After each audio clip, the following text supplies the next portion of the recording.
Hello all.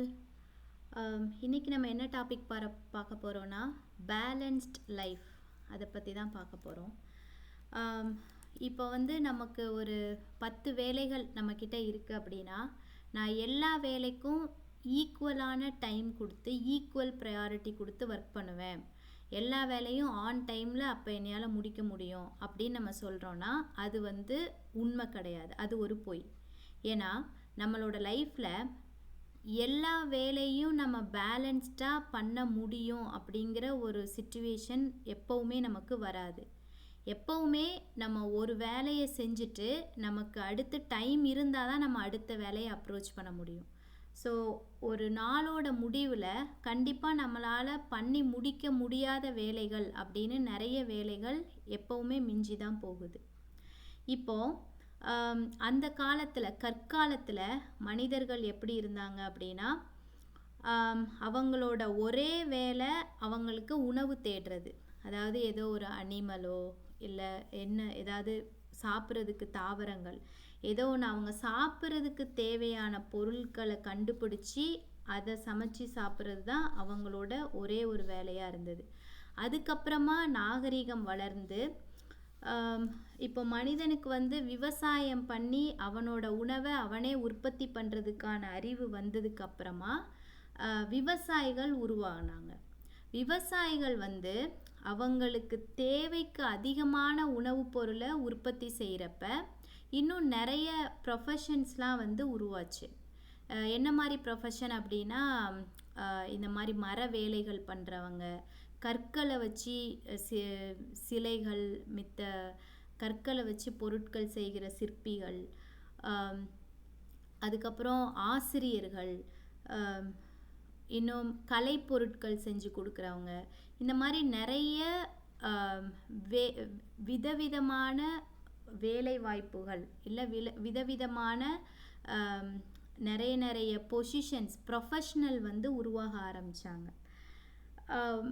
இப்போ பார்த்தீங்க அப்படின்னா 1980ஸ்க்கு அப்புறமா என்ன ஆச்சு, ஆண்கள் மட்டும் இல்லாமல் பெண்களும் இந்த மாதிரி எல்லா விதமான வேலையும் எடுத்து பண்ண ஆரம்பித்தாங்க. ஆனால் அந்த 1980ஸ்க்கு முன்னாடி வரைக்கும் ஆண்கள் தான் பிரெட் வின்னர், அதாவது அவங்க தான் வேலைக்கு போய் சம்பாரிச்சிட்டு இருந்தாங்க, பெண்கள் ஹோம் மேக்கராக இருந்தாங்க. ஆனால் அந்த 80ஸ்க்கு அப்புறமா பெண்களும் கொஞ்சம் வேலைக்கு போக ஆரம்பித்ததுக்கு அப்புறமா தான் இந்த ஒர்க் லைஃப் பேலன்ஸ் அப்படிங்கிற விஷயத்தை பற்றி எல்லாரும் பேச ஆரம்பிக்கிறாங்க. இன்ஃபேக்ட் 1990க்கு அப்புறமா எல்லா நியூஸ் பேப்பர்ஸ், மேகசின்ஸ் எல்லாத்துலேயும் இந்த ஒர்க் லைஃப் பேலன்ஸ் அப்படிங்கிற டாப்பிக்கை பற்றி நிறையவே பேச ஆரம்பிக்கிறாங்க. அது ஏன் அப்படின்னா, இந்த அதிகமான நேரத்தை வேலைக்கு ஸ்பெண்ட் பண்ணுற காரணத்தினால அவங்களால அவங்களோட பர்சனல் லைஃப்க்கு தேவையான அளவு நேரத்தை ஸ்பெண்ட் பண்ண முடியலை. அதனால் இந்த டாப்பிக்கை பற்றி எல்லாரும் பேச ஆரம்பிக்கிறாங்க, எப்படி ஒர்க்கையும் லைஃப்பையும் பேலன்ஸ் பண்ணுறது அப்படின்னு சொல்லிட்டு. இப்போது ஒர்க்கை எடுத்துக்கிட்டோம் அப்படின்னா இதை நம்ம எப்படி பேலன்ஸ் பண்ணுறோன்னா, ஒர்க்கோட ப்ரையாரிட்டிஸை நம்ம ஒரு விதமாக ஹேண்டில் பண்ணணும், பர்சனல் லைஃபோட ப்ரையாரிட்டிஸை வேறு விதமாக ஹேண்டில் பண்ணணும். ஒர்க் எடுத்துக்கிட்டோம் அப்படின்னா அந்த நாளில் நம்ம செய்ய வேண்டிய வேலைகளை நம்ம ஒரு லிஸ்ட்டு எடுத்துட்டு அந்த வேலையில் டாப் 2 ப்ரையாரிட்டிஸ் எதுவோ அதுக்கு நம்ம நிறைய ஃபோக்கஸ் அண்ட் அட்டென்ஷன் கொடுக்கணும், அதுக்கு தான் அதிக நேரத்தை செலவிடணும். அதுக்கு அப்படி செலவிடுறப்ப மித்த வேலைகள் மேபி நமக்கு பெண்டிங்காக இருக்கலாம், இல்லை அதை நம்ம கம்ப்ளீட் பண்ணி முடிக்க முடியாமல் கூட ஆகலாம். பட் அதை பற்றி நம்ம கவலைப்படக்கூடாது. ஸோ ஒர்க்கை பொறுத்த வரைக்கும் அந்த கவுண்டர் பேலன்ஸ் அப்படிங்கிற கவுண்டர் பேலன்ஸ் பீரியட் எக்ஸ்ட்ரீமாக இருக்கும்.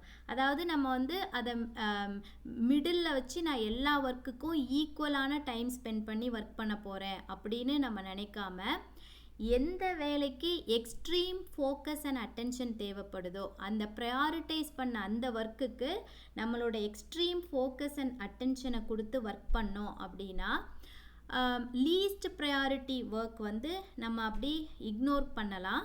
அதை அப்புறமா நமக்கு எய்தர் டெலிகேட் பண்ணலாம், இல்லை டைம் இருக்கிறப்ப அதை ஹேண்டில் பண்ணிக்கலாம். இப்படி தான் நம்ம ஒர்க் ப்ரையாரிட்டிஸை ஹேண்டில் பண்ணணும்.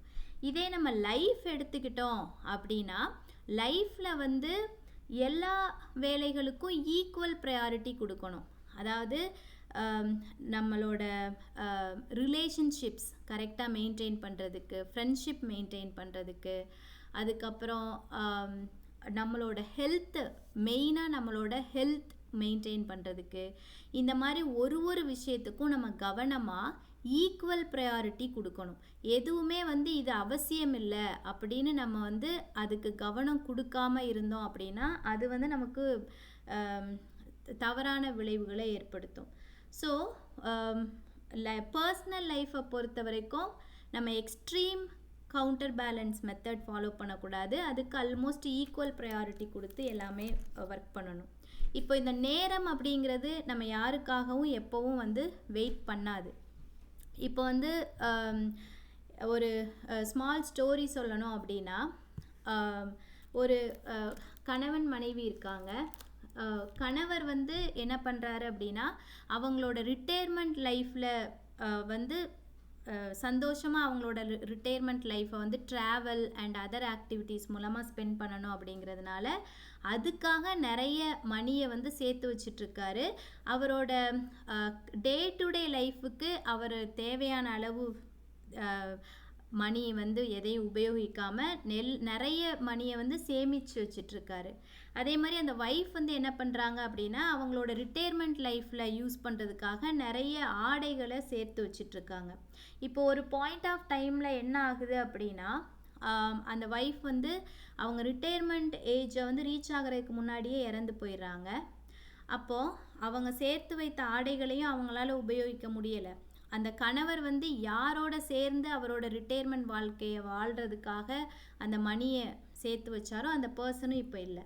ஸோ இந்த நேரம் வந்து நம்ம யாருக்குமே வெயிட் பண்ணாது. நம்ம கரண்ட்டாக நமக்கு நம்மளோட பர்சனல் லைஃப்பில் என்னென்ன நம்ம வந்து நம்ம செய்ய வேண்டிய வேலைகள், நம்ம யாருக்கு கவனம் செலுத்தணும் அப்படிங்கிற விஷயங்களை ப்ராப்பராக பண்ணணும். இப்போ ஒரு குழந்தை வந்து வளர்கிறப்ப அந்த டாட்லர் ஸ்டேஜ் வந்து நமக்கு மேபி ஒரு ஃபர்ஸ்ட் 3 இயர்ஸ் அது வரைக்கும் தான் அவங்க குழந்தைகளாக இருப்பாங்க. அந்த ஸ்டேஜில் மட்டும்தான் அந்த குழந்தை பருவத்தை அவங்களோட சேர்ந்து நம்ம அனுபவிக்க முடியும். அவங்க வளர்ந்துட்டாங்கன்னா நம்ம வந்து இங்கே இந்த டைமையும் பாஸ் பண்ண முடியாது. நம்ம திரும்பி பார்த்தா கூட அந்த டாட்லர் ஸ்டேஜுக்கு அவங்கள நம்ம போக வைக்க முடியாது. ஸோ லைஃப்பில் வந்து டைமை யாராலையும் ஹோல்ட் பண்ண முடியாது.